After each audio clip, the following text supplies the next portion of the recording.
Welcome to the J&O Show. We talk about divorced after 1 year, and now you feel guilty? Let's get into it. How come the guilt is killing me for getting a divorce after 1 year? Ooh. Kitty, you married? What's up?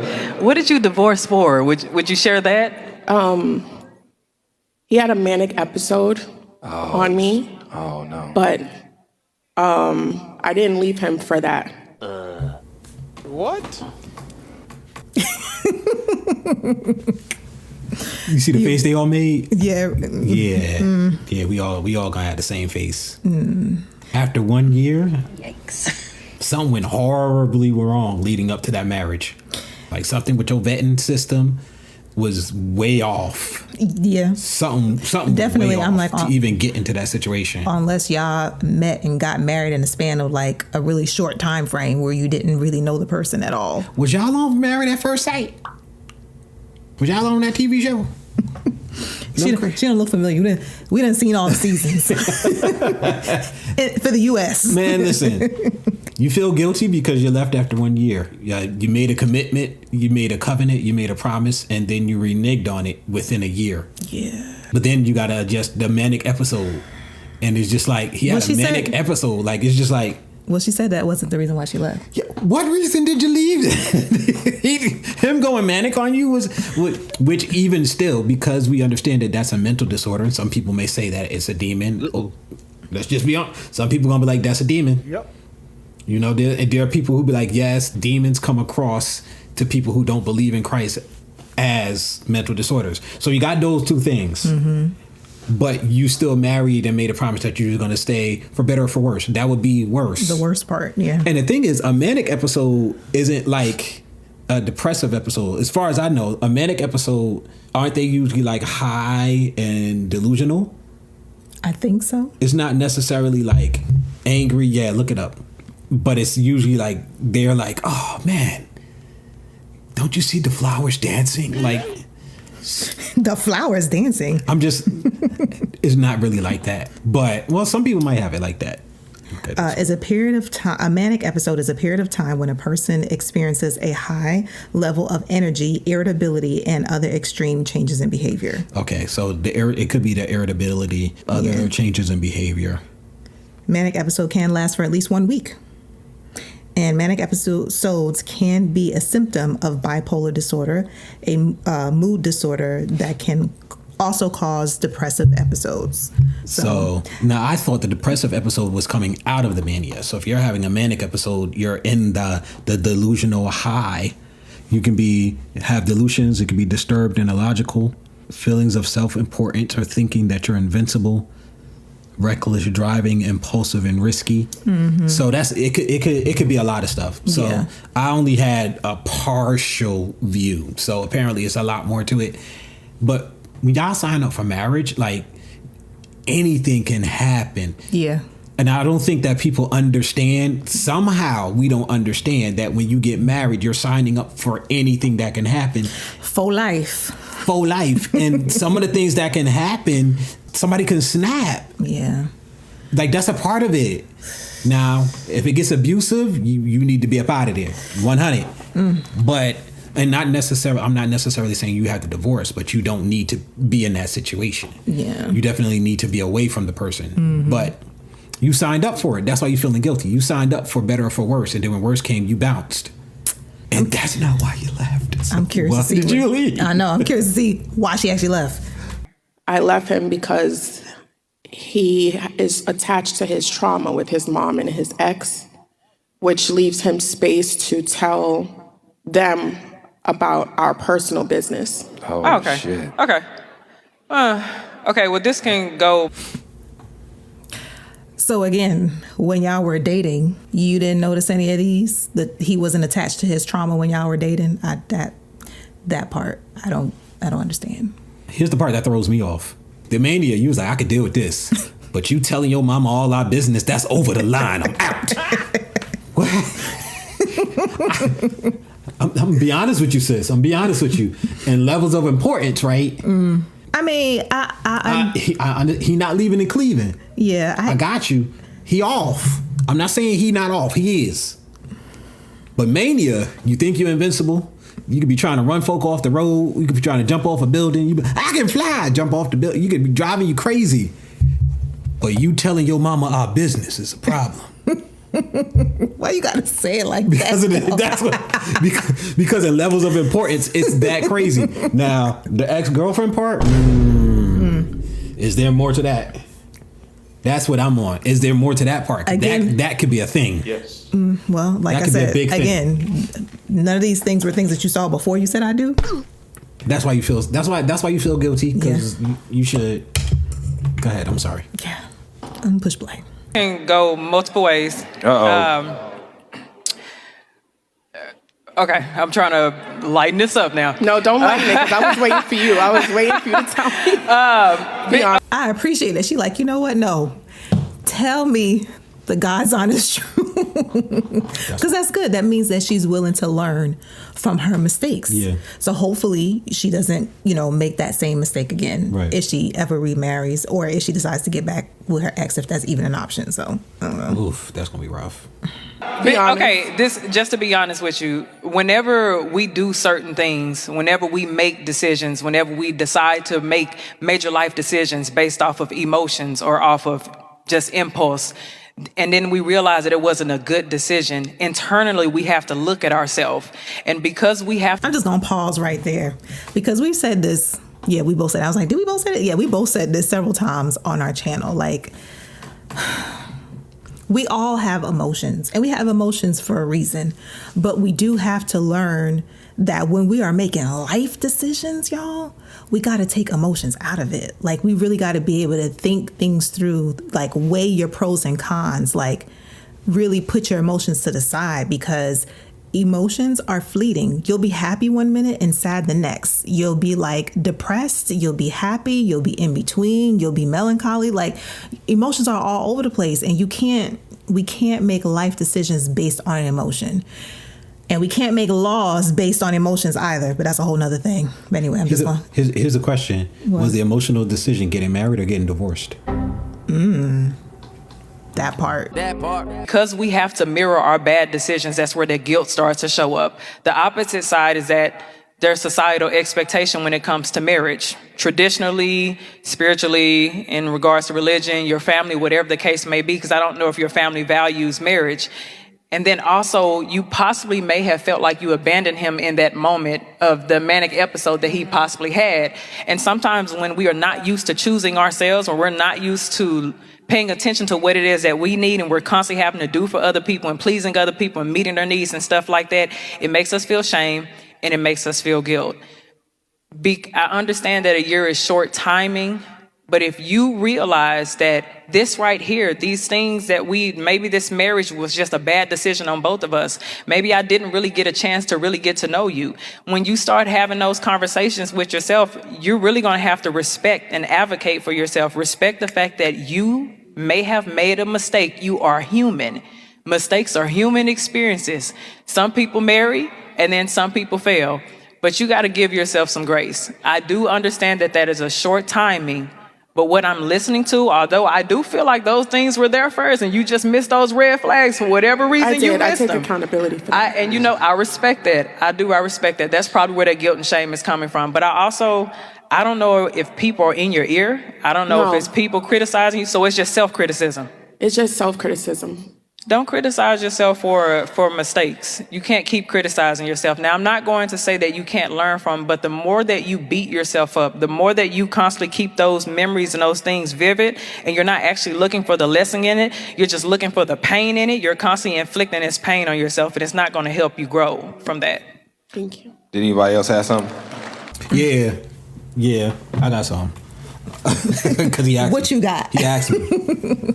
All right, so y'all know I'm getting more back into the religion and everything. And I understand that she may or may not be into religion, and as well as many people who watch our channel, y'all may not be more into the religious stuff.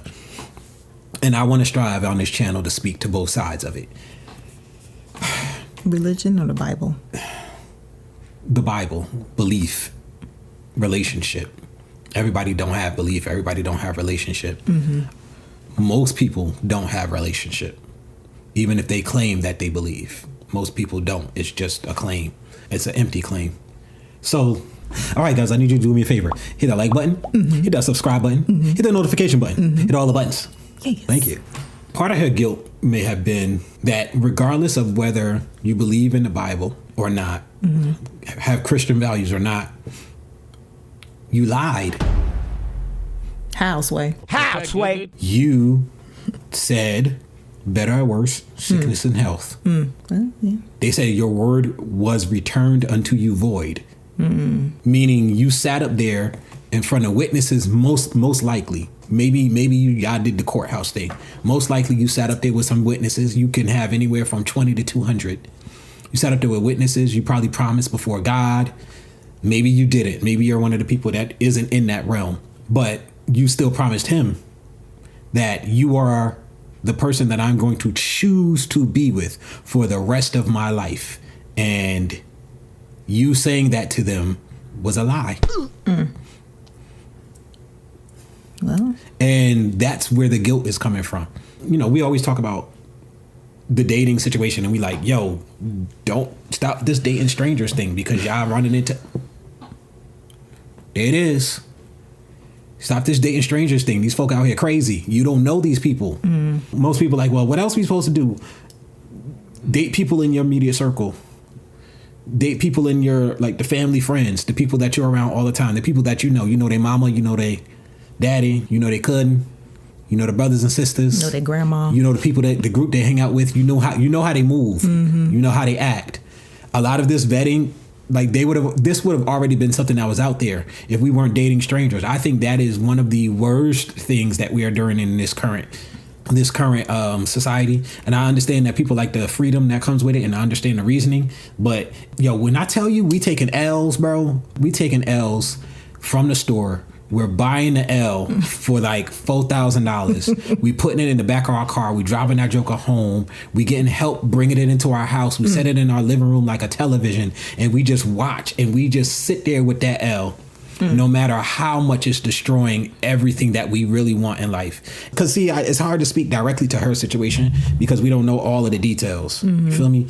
But that's where the guilt coming from, sis. Like, yeah, you lied and it don't feel good, because if some dude come into your life and he finds out that this is what happened to you in the past, why would he trust that you're gonna get married to him and not leave? And we talk about that it's up to 70% of divorces are filed by women. Like, this is following a lot of those narratives that don't look good and make men scared of commitment, because it's just like, yo, y'all say y'all want to stay, but y'all Negroes is lying. And it just looks bad. But I mean, hers could be, you know, I don't know what else. But if the reasons that she had right there, that's a little weak. I was going to say, I think that most of the guilt come from just what you said. Like, I seen this shit and I let it slide. Because that's what happens. Like, a lot of the shit that we let slide early in the relationship. Yeah, because she's just like, man, like now I'm the one that really got to hold this L, because I saw the red flags and I still went ahead thinking that things are going to be different, like after we got married. Marriage don't change nothing. It just exacerbates. It enhances. SAT word. Yes. I got to get used to these words, y'all, so I can stay in my vocabulary. You've been watching a lot of Jordan Peterson. Oh, that brother. Anyway, go ahead. I'm sorry. Relationship ends up tanking it at the end. And then in your head, you like, I knew it, but I gave it a pass. So I say, you know what? It ain't that bad. Maybe we can move past it, or maybe I could try to make it work. His relationship is a little unhealthy with his mama. I don't like how he prioritizing her over me, but you know what? Let's just try to rock out and see what we can do. And that's the same thing that downed the relationship. And I think that's what's eating her up more than anything. I think we don't talk about enough that good decisions hurt too. Yep. Like when we talk about guilt, it's always like, oh, you made a bad decision, you made a mistake. But sometimes the right decision is going to hurt too. You didn't want to make that decision, but you knew that you had to. I think the marriage was a bad decision, but I don't believe that the divorce was a good decision. And I know they was like, you got to learn to choose yourself. I think that this current generation and this current society in America, we choose ourselves too daggone much. I don't think we got a problem with that. We selfish as hell. And a lot of us will be belligerently selfish and then be like, yeah, what do you mean? You selfish. Yeah, you chose yourself. Like I said, the marriage was definitely a bad decision. The divorce, I think, was another bad decision. I don't think you can talk about choosing yourself in marriage, because it's not about you, and it's not about the other person. It's about the unit. Like, unless it's a situation, of course, where, like you mentioned, like if it's abusive, I mean, get up out of there. The Bible tells you to be wise. Right, you don't want to stay in the house with somebody that's beating on you and stuff like that. You want to be smart about that. Right. But like she said, she doesn't know whether or not her family values marriage, or she values marriage, or depending on where her viewpoints, like if she does have any type of belief system when it comes to that, if she believes in the Bible, if she believes that marriage is a biblical institution, if it was something that was created by God, all those different things I think also play a part in that as well. I don't know, she didn't really give us enough about her belief system to see how that might play into what she's feeling. So everything that we're doing really is guessing the things that it could be. Everybody values their word. Nobody wants to be, called a liar. Absolutely. So I think that might be universal for, the majority of people. So she might be feeling a little bit of that. And she also might feel like she abandoned him. I think somebody in the clip said that. But all of that is valid. And as far as you gotta be okay with choosing yourself, girl, no. That's not marriage. Take that in there with you to marriage, and you'll be one of those many 50% of people that get divorced. You got to put yourself on the back burner, but that's why vetting the person is so important, and being able to swallow a hard truth. This is one of the reasons why parents used to have to be involved with picking the person that you picked, because sometimes not only can you not see it, sometimes you don't want to see it, and your parents done got so used to hurting your feelings. All of them times they took you to the toy store and they told you no, you couldn't have it. They got used to you crying and snotting and all of that other mess over people and things that you can't get that you want, and they tell you no. They used to telling you no, and that's why they used to be such an important part of the process. But some of our parents though, like this video that we dropped. Some of our parents though is just like, I mean, we really out here by ourselves because we ain't got nothing, because our parents is just wilding. So that's why we need Jesus. I feel, there you go. Listen. So some of us do have difficult situations to get through with stuff like that, but the situation itself would be emotionally draining. Oh yeah. So I think all of that combined is probably why you feel a certain type of way. But yeah, bottom line, we just have to be honest with ourselves. Like, you was gonna leave it for anything, the Manic episode, girl, not the mama thing. Yeah, we got to be honest with ourselves. If we're dating with the intent for marriage, which I hope that is the intent, be real. Don't ignore red flags. Listen, we all got red flags. We all have them. But it's levels. It's levels to this thing. Right, you know what I'm saying? right. Like some red flags, they really red, like bright, like scarlet red. Some of us got yellow and orange. Yeah, some of those you could probably work with. Yeah. But ones that are just like, real bright and like it's blinding you, it's burning your retina, you may want to think twice before you say I do with that. That's all I'm going to say about that. Yeah. If you guys made it this far, go ahead and smash that subscribe button. Give us a thumbs up so that way you can let YouTube know that you appreciate what we're putting down. All right, y'all. That was it. Peace. Peace. Hey, everybody. Down in the description, there are 2 links. One is to a GoFundMe, and the other one is to a video that explains what the GoFundMe is for. Long story short, we have a medical situation with our daughter that we have to pay for everything out of pocket, and we could really use you guys' help. If you have the time, we'd love for you to go check it out. If you have the money, the funds, we'd love for you guys to help. If not, maybe you could send a link to somebody else who can help. We thank you for your time. Thank you. Peace. Press the out button.